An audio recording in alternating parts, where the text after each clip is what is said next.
మాదాసి కురవలు ఈరోజు అడుగుతున్నారు మాకు ఎస్సీ సర్టిఫికెట్ కావాలి అని. మరి ఇవన్నీ కూడా అలంపూర్, గద్వాల్, కొల్లాపూర్, అచ్చంపేట అడవుల మధ్యనే ఈ నల్లమల ప్రాంతంలోనే ఈ జాతి ఎక్కువ ఉన్నది. ఈ జాతికి ఎందుకు న్యాయం చేయలేదు చంద్రశేఖరరావు? ఈ ప్రాంతం నుంచి ప్రాతినిధ్యం వహించిన వాళ్ళని నేను అడుగుతున్నా. ఒకవేళ నిజంగానే ఈ పాలమూరు జిల్లాకు మీరు ఏదైనా చేసి ఉంటే, ఉన్న సమస్యల్ని పరిష్కరించి ఉంటే, ఇవాళ వీళ్ళందరూ వచ్చి మళ్ళీ ఈ సమస్యలను ఎకరువు పెట్టాల్సిన అవసరం ఉంటుండేనా? ఒకసారి ఆలోచన చెయ్యండి. ఆనాడు నిన్ను ఎంపీగా గెలిపించింది మేం కాదా? నిన్ను పార్లమెంటుకు పంపించింది మేం కాదా? ఆనాడు కరీంనగర్ జిల్లా నుంచి వలసపోయి పారిపోయి పాలమూరుకు వస్తే నీకు అండగా మేం నిలబడితే, నీకు అన్నం మేం పెడితే 10 ఏళ్ళు ముఖ్యమంత్రిగా మా పాలమూరుకు సున్నం పెట్టింది నువ్వు కాదా చంద్రశేఖరరావు గారు?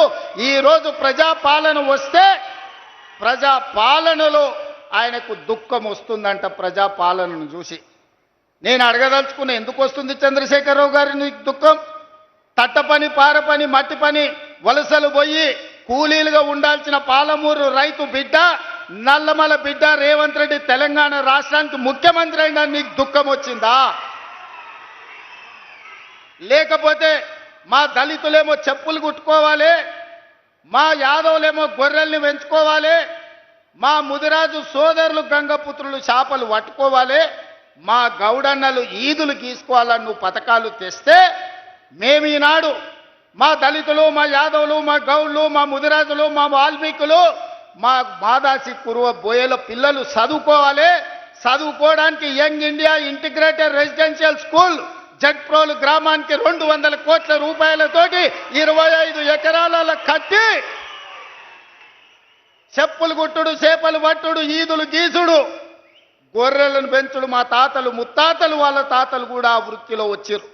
ఇవాళ మా పాలమూరు జిల్లా మేలుకొన్నది. మా పిల్లలను డాక్టర్లను చేయాలి, ఇంజనీర్లను చేయాలి, ఈరోజు ఐఏఎస్లను చేయాలి, ఐపీఎస్లను చేయాలి, రాజ్యాలను ఏలాలి.